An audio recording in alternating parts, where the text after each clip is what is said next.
jettee ifa gad baate qondaaltota mootummaatiin uummata walitti qabdee barsiisu qofa don taane warri yakkisuun jiraachuu afaan guutee dubbat akka caalu hundeessaa fadhabamsiisanii jechuudha. Yakki hojjetamin jiruun hun jedha nu dubbiin nuun gal malee yakki Minilik hojjesuun inni yakkaa miti is a minor.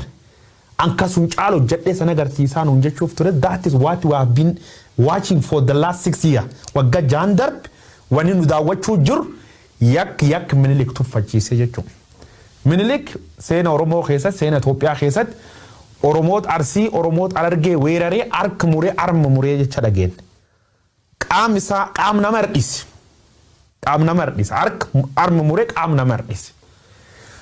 Sirni Abiyyi Ahmad ammoo kan argin practically kan daawwachaa tur akka miidiyaa gabaasa tur dargaggeessa adoonni oowu akkoriitti qabanii ibidda keekkaanii waddanii jechuudha.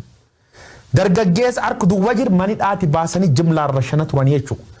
Ilma Oromoo buusanii qalanii bismillah booldi banfas quddus jedhanii soorii horii qaluu jiranii jechuudha. Haadha Oromoo dirooniitti darbatanii qa'ee waliin barbadeessanii akka maantan akka bineensaa bosona galchanuu keessa boottii jechuudha. Lamiila biyyattii miiliyoona hedduun lakkaamtutti waraana rikkaash gatiin qabneen lubbuun isaa arcaa oolti jechuudha. So yakki Minilik hojjate jedhanii odeessan sun seena sobaatii nuun jedhanii dubbiin nuun gal malee yakkisu maayinarii I will show you jechuu fakkaatti nu agarsiisa jiru jechuudha. Tan jalsararree wanni uummatatti kana akka waligalaatti waan waggootan Oromiyaa keessatti darbe akka miidiyaatti gumteen gabaasaa ture. Yakki biyyi lafa irratti yakki garjabeeyyii faashistoota addunyaa kanneen akka Hitler, Benito Amirkee Mussolini dabalatee hojjechaa turan sirni Abiyyi Ahmad Oromiyaa qofa don taane kutaalee Itoophiyaa fiixee nu daawwachiisa jira jechuudha. Jechi faashizim yoo jedha yoo akka qabaat haala maantan Itoophiyaa keessa ibsa. Jechi garjabeenummaa jedhan yoo hiika diikshinarii barbaaddeef Itoophiyaa keessatti agarree jechuudha. Yakka kanaaf eenyutti itti gaafatama maani qabxiin akka kan kaatiboota irratti hin dhufa. An akka waligalaatti tan jedhee muummeffadha.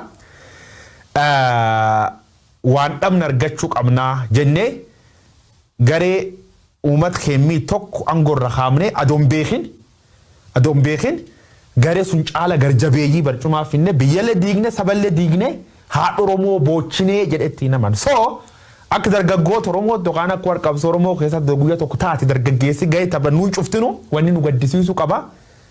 Oromoo miin jennee yaannee biti qabayyaanii gussine. Waan ergoo margan jennaani wamqara qabnu dhabnee jechuudha. Mirgi diimokiraasii san gaafachuu adiibne opdiyoo. Mirgi diimokiraasii uummata Oromoo gaafachuu adiisi. Mirga wanaa kennaa mannaa jaaraa karaa naabii sun cuf dhiise bar. Mirgi lubbuun jiraachuu nuu kennaa jedhanii wagga shan gaafate dadhabee amnuu gurguraa jedhanii kadhachuu jiran. Isan hin geettu. Too much enough hin geetti jechuudha. Yoos la uummati keenya sadarkaa kana cabu baat hin geettu turte wanni kun ammoo